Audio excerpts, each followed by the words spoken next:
Proseguimos a dar inicio a las ponencias proyectadas en la jornada de la mañana con la ponencia Cultura de Inclusión como Estrategia para Mejorar el CGSST, Deducción en Renta, caso Home Center. Ponente principal, Sandra Marcela Espitia González. Muy buenos días para todos, muchas gracias.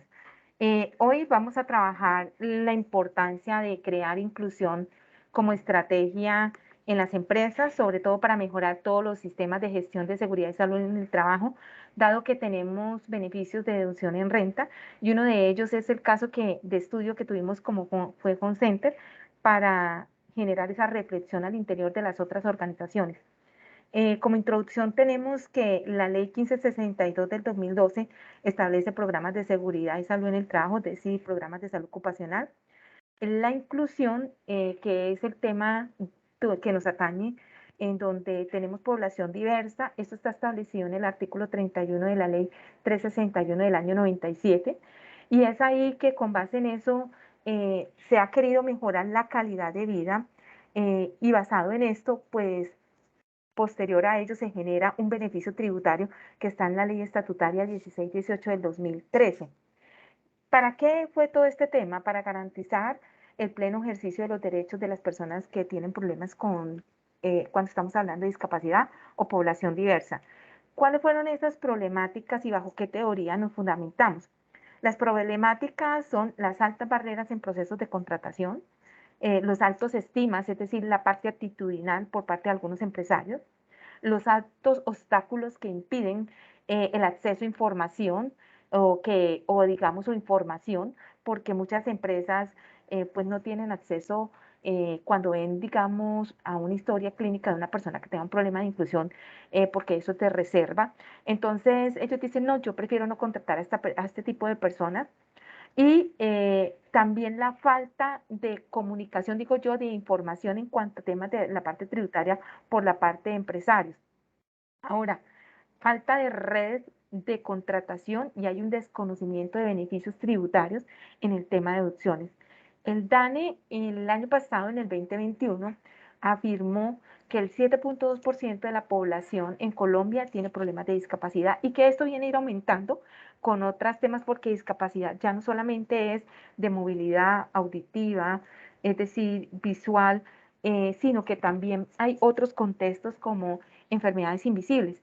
Entonces aquí nosotros planteamos el problema de cómo garantizarle la incorporación al mundo laboral y cómo poder mejorar en las organizaciones la deducción de tributos con este tipo de población. En el caso que nos atañe los estudiantes de contaduría pública que tengan este tipo de situación, que sean discapacitadas o que tengan enfermedades invisibles.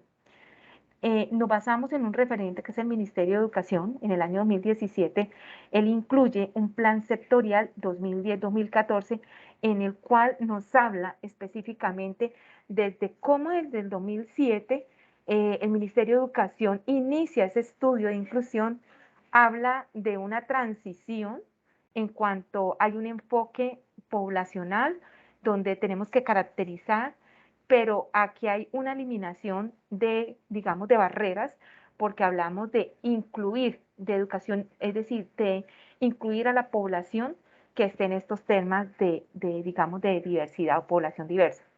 Es por eso que ellos piensan que es importante eh, en este escenario colombiano en el 2012 priorizar grupos en donde, digamos, entre en un sistema de política diferencial y por eso se establece, digamos, estrategias para que la educación sea inclusiva. Esto va a ser desde el 2012 hasta, digamos, 2026, que es el objetivo que quiere el Ministerio de Educación. Sin embargo, a largo plazo el objetivo es hasta el año 2034.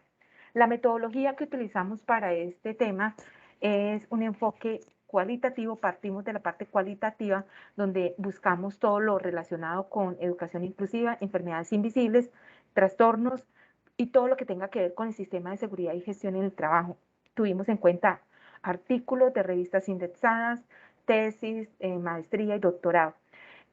Con esta investigación lo que se quiere es divulgar una propuesta de educación inclusiva incluyendo estrategias basadas en aprendizaje basado en proyectos, aula invertida, aprendizaje basado en casos de estudio, como en el caso que nos atañe. Y con base en estas variables, contribuir a la elaboración de una propuesta de educación inclusiva para que los docentes la conozcan, es decir, se hace una propuesta que incluya primero conocer, darle a conocer a los profesores cuáles son esos tipos de enfermedades y cuáles son los tipos de discapacidades que existen. Segundo, caracterizar ese tipo de población, cuántos son, quiénes son. Y el tercero es incorporar cómo nosotros vamos a hacer ese manual que incorpore a esta clase de población al mundo laboral, mejorándole su calidad de vida. Entonces, bajo esta muestra por conveniencia se seleccionó uno por categoría, un ciego, digamos en este caso, un sordo, una persona que tenga problemas de movilidad, un trastorno, entre ellos fueron 10 estudiantes.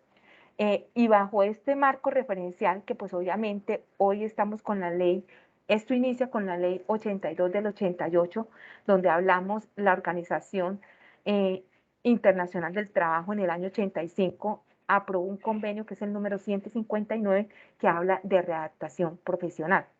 Posterior a ello, en el año 97 hablamos de mecanismos de integración social a este tipo de población discapacitada. Y con ello, en una convención de la ONU que reafirmó las responsabilidades de cada país, Colombia adopta esta convención y crea la ley 1346 del 2009 para mejorar esta situación. Entonces, digamos que continuando con este contexto, la ley 762 del 2002 lo que ha querido es eliminar esas formas de discriminación al interior del país. Se establece, como ya les había comentado, la ley estatutaria, donde hay beneficios, es decir, tributarios para aquellas empresas que contraten personas con problemas de discapacidad. La circular 100 del título 2, capítulo 4, donde habla de integración laboral de personas discapacitadas. Y por último, estamos hablando de, digamos, de 5 o 6 leyes que pues específicamente nos reafirman mucho más fuerte, que es la ley 982, donde habla qué oportunidades se le van a dar a aquellas personas que están ciegas. En el decreto 2011 me habla cómo vamos a vincular con esa, digamos, en el sector público a las personas discapacitadas. Y la ley 1996 me dice, estas personas pueden tomar decisiones y cumplir sus obligaciones. Y efectivamente, posterior a ello, en la ley 1145 del 2007 dice, estas personas van a pertenecer a un sistema nacional de discapacidad que van a tener un apoyo.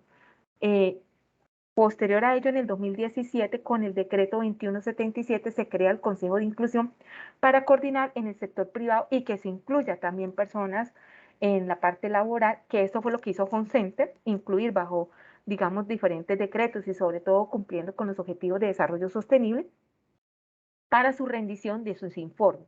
Entonces, la ley 1562 del 2012 modificó los riesgos laborales que dictan en materia de salud ocupacional y que incluye a esta población diversa. Bajo esto, el autor Dueñas Buey afirmó que cada individuo puede llegar a tener un déficit o deficiencia, puede ser desde que nace o en el transcurso de su vida. Entonces, y que esto puede tener una valoración como enfermedad. Sin embargo, Suárez se basó en Bourdieu y explicó que todas las personas deben estar incluidas como una sociedad incluyente, sea diversa, que no debe existir discriminación ni exclusión y que las escuelas deben tener y las instituciones de educación superior deben innovar, evitar desescolarización, es decir, eliminar barreras de aprendizaje y de desigualdad.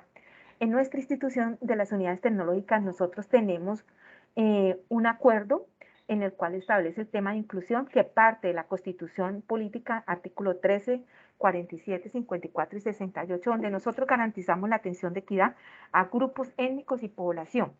También nos basamos en la ley 115 del año 94 de educación en proceso permanente para la formación integral.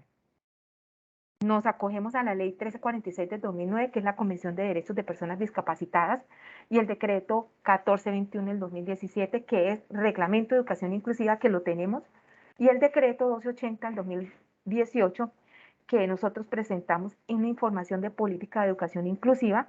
Por eso dentro de su plan de desarrollo en la política número 4 tienen presente esta población diversa para incrementar la calidad. Con esto quiero decir que existen diferentes modelos de, digamos, de población o de temas de discapacidad. Entre esos tenemos el modelo tradicional, que es cuando ya sabemos que una persona tiene deficiencias o dificultades de diferentes temas, pero también hay un modelo de rehabilitación, que son aquellos profesionales que, digamos, o personas que tuvieron alguna situación y se rehabilitan. En el caso del modelo social, este es un modelo de discapacidad que descansa en barreras, digamos, en la parte física, social, actitudinal y bueno. Y el marco y el modelo digo yo, psicosocial, que es donde hay diferentes situaciones a manera de cómo interactúan con los demás. Entonces, finalmente, el último modelo que queremos tener en cuenta es el modelo de la calidad de vida. Hay personas que no tienen relación, o sea, no tienen esas posibilidades de interactuar, se sienten aisladas, entonces aquí se resalta el proceso de cómo mejorar. Hay un escrito muy interesante de, en este caso de Arizabaleta, de la doctora Sandra Lucía. Ella dice hacia una educación superior inclusiva y nos hace referente a todos esos escenarios que deben tener las instituciones de educación superior para mejorar todo el contexto y tener educación de alta calidad. Eso se basa en la educación de la UNESCO, donde afirmó que pues efectivamente el camino hacia el futuro está en buscar estrategias para que todas las personas se incluyan en un proceso laboral que puedan mejorar su calidad de vida. Dusan también lo afirma en el lenguaje de señas que se desarrolló a personas sordas y efectivamente así mismo lo afirmó Dusan basado en Luis Braille, que es el que crea la escritura de puntos en relieve que es para personas ciegas. Entonces, finalmente, Colombia tiene el DUA, que es el Diseño Universal del Aprendizaje, y Alba nos afirma que este es un foco de atención donde tenemos que analizar cuál es la persona que tenemos al frente, cuál es el currículo que tengo, cómo integrarlo para que ese aprendizaje sea bueno. Hoy en día la planta docente, digamos, de las universidades tienen, digamos, formación en este tema de inclusión y con base en ello hemos evidenciado en un caso que es Home Center, que cuenta con una planta de trabajadores con inclusión, cumpliendo con los objetivos de desarrollo sostenible como calidad, bienestar, educación, es decir, los están capacitando.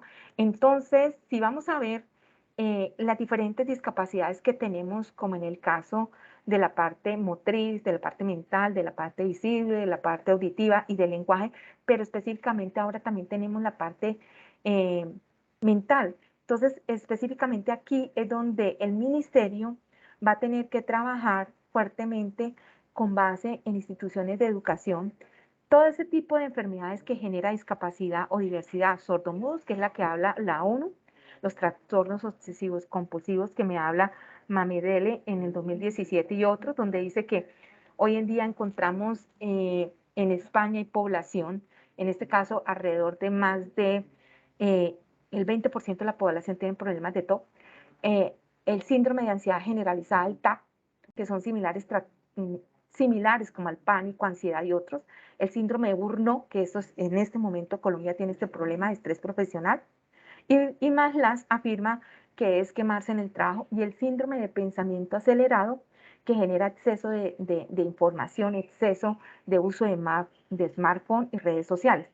Bajo el análisis bibliométrico con el escrito de Scopus, nos dimos cuenta que dentro de los países que están hablando de inclusión en tema laboral para mejorar la seguridad y salud en el trabajo, es Estados Unidos, Reino Unido, Irlanda, Ecuador, España, Argentina, Brasil, Australia, Canadá, Italia, Perú, Sudáfrica y bueno, y todos los demás que están viendo en este momento en la imagen que estoy publicando, siendo el principal publicador de tema de enfermedades en tema de seguridad y salud en el trabajo, Estados Unidos y Reino Unido. Ellos hacen correlación, hay una matriz de consistencia donde publican entre Estados Unidos, Reino Unido, Ecuador y España, Argentina y Brasil. Además de que ellos están hablando de generar de inclusión laboral, también habla de que dentro de esos escenarios hay empleados que entran bien, pero con el tiempo generan diversas enfermedades y esto no solamente le pasa a países latinoamericanos, sino también a Europa. Entonces, bajo este esquema se genera la caracterización de educación inclusiva en el programa. Justamente se están haciendo encuestas o entrevistas a los estudiantes.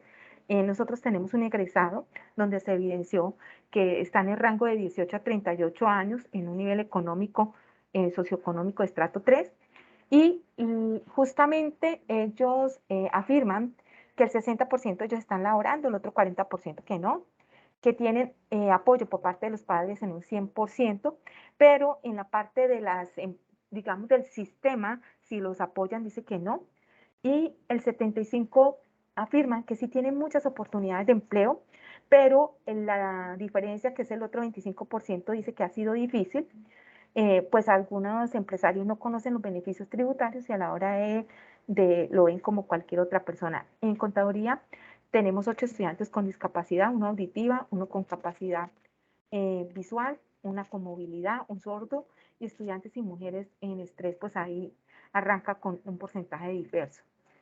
Ahora, si vamos a ver las informaciones del DANE, DANE reportó que el 23% de la población de hombres tiene problemas de tema mental. En el caso de las mujeres, el problema está en el 18%. Ahora bien, como tenemos un egresado que está en la edad de 30 y 35 años, cuyo puesto fue coordinador financiero, y esto lo ejerció en Italcol, obviamente afirma que es muy importante la educación y esto lo habla Bo Ailescon. El ejemplo que traigo aquí es de Julián Rodríguez, es un chico que tiene problemas visuales, es decir, es ciego, y cuando estamos hablando de este tema de discapacidad, miramos que este chico puede llegar a ganar 1.000.000 de pesos, pero en el año la deducción laboral sería de 18. Si yo lo deduzco en renta, serían 36 millones, es decir, le puedo estar deduciendo a la DIAN 36 millones. Sin embargo, tenemos una situación que las empresas jurídicas lo pueden hacer, pero las naturales no.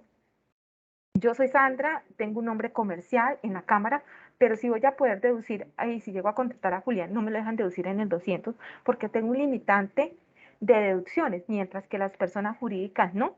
Y por eso, en este caso, el doctor Juan Fernando Mejía contrata, como este revisor fiscal de Center, contrata personas con temas de discapacidad para poder, en este caso, descontar de su renta. Entonces, esto nos va a servir como guía, la guía que tiene Home Center para las demás entidades. Primero, la normativa, las herramientas que tienen en ti de educación inclusiva, los beneficios tributarios, la DOJA y la PESTA que ellos hacen, los beneficios que tiene el empresario y el manual de procedimientos que se hace uno a uno para aplicar.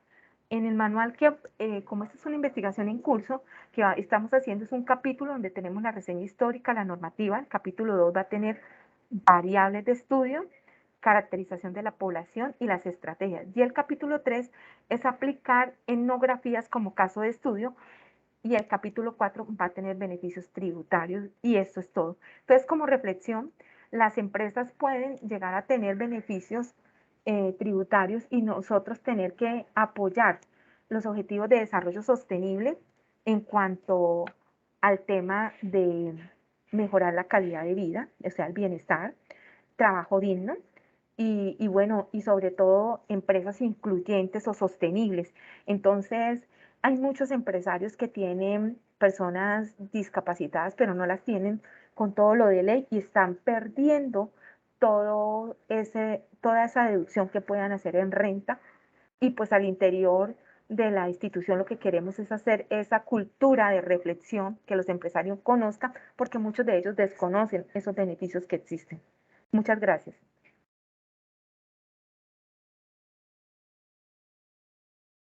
No sé si hay alguna pregunta con respecto al tema. Lo